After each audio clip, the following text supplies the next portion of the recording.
Rajkot Bhavnagar highway road ઉપર આવેલો રામધરી ગામ નજીક મસ્ત મોટા ખાડાથી વાહન ચાલકો તેમજ ગ્રામજનો ત્રાહિમામ.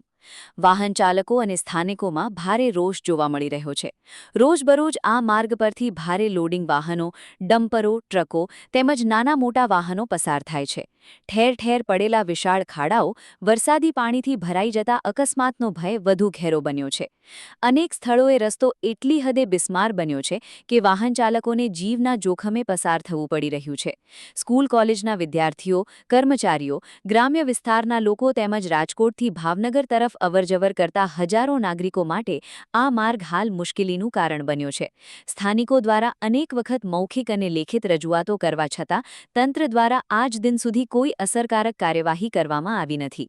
ત્યારે સવાલ એ ઉઠી રહ્યો છે કે જે માર્ગ આજે સમગ્ર વિસ્તાર માટે જીવનદોરી સમાન છે, તેના માટે તંત્ર કેમ ઉદાસીન છે અને જે સ્થળોએ ખરેખર રસ્તાની જરૂરિયાત છે ત્યાં વિકાસના કામો કેમ હાથ ધરવામાં આવતા નથી.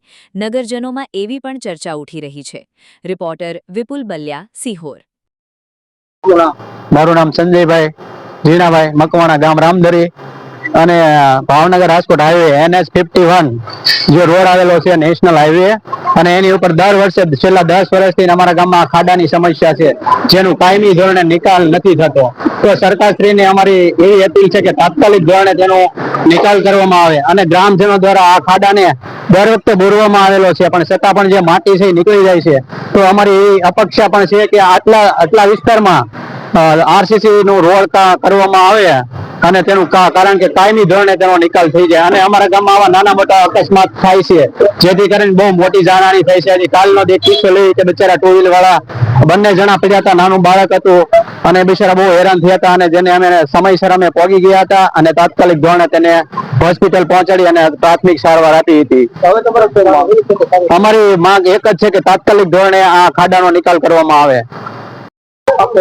હિરેનભાઈ મનસુખભાઈ પંડ્યા. પ્રશ્નમાં એવો છે કે આ 15 દિવસના રોડમાં બહુ તકલીફ છે, વાહન હાલતા નથી. પણ કાલ રાત્રે અમે બધા ભેગા થઈને ધૂળ નાખી હતી તો પાછી તકલીફ વાળી થઈ ગઈ છે.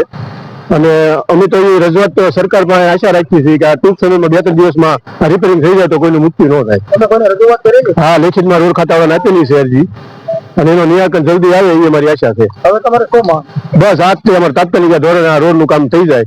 આ કયો રોડ કહેવામાં આવે? ભાવનગર રાજકોટ હાઈવે, ગામ રામધરી.